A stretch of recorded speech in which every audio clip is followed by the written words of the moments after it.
Қайырлы күн достар, бүгін сіздермен өте керемет нәзік болып шығатын осындай бауырсақтың рецептімен бөлісетін боламын.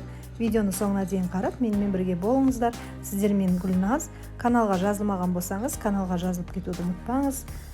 Каналымда көптеген рецепттерді таба аласыздар. Бауырсағымыз үшін ыдысымызға ең алдымен сүтімізді құйып аламыз, және де дәл сондай көлемде суымызды құямыз. Мен суды ыстық етіп алдым, себебі сүтім салқындау болды. Және де осының үстіне маргаринді саламыз, қантымызды саламыз, ашытқымызды салып, жақсылап араластырып аламыз. Келесі кезекте жұмыртқамызды саламыз. Және де ұнымызды салып, жақсылап жұмсақ қамыр илейтін боламыз. Қамырымыздың басы біріккеннен кейін біраз қасық сұйық майды салып, тағы да жақсылап бір илеп аламыз. Рецептте қанша ұн тұр, соншалықты қана ұн саламыз, артық салудың қажеті жоқ. Біздің бауырсағымыздың көтеріліп, жұмсақ болуының ең басты құпиясы осыда. Дайын болған қамырымызды бетін жауып, көтерілгенше қалдырамыз. Біздің қамырымыз жарты сағатта осылай көтерілді, және тағы да екінші рет қайтарып, осылай бетін тағы да жауып қалдырамыз. Енді ашыған қамырымызбен жұмыс істеуге болады.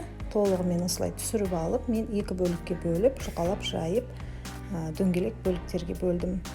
Үлкен болғандықтан екі бөлікке бөлдім. Толығымен істесеңіз де болады. Және қалыңдығын видеода көргендеріңіздей өте жұқа етпей, орташа қалыңдықта жасадым. Қамырымыз қолға жабыспас үшін мен қолымды сұйық маймен майлап алдым, және де жұмыс істеу оңайырақ болады. Мен қамырларды осылай дөңгелек кескіштің көмегімен дөңгелек бауырсақтың формасын беріп шықтым. Және де толық формаларын жасап алғаннан кейін міндетті түрде мата шүберекке қойып, бетін тағы да бір 10-15 минутқа жауып аламыз көтерілгенге дейін.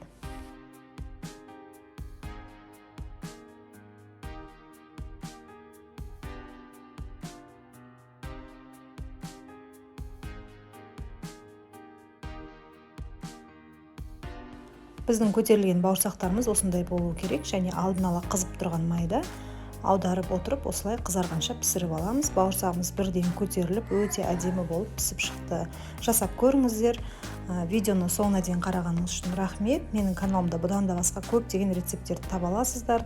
Жаңа шыққан рецепттерімді жоғалтып алмас үшін подписаться батырмасын басып, қоңырау белгісін басып. Міне біздің бауырсақтарымыз осылай керемет болып шықты. Дастарханыңыздың сәнін берер сөзсіз. Жасап көріңіздер. Сіздермен болған Гүлназ. Ас болсын.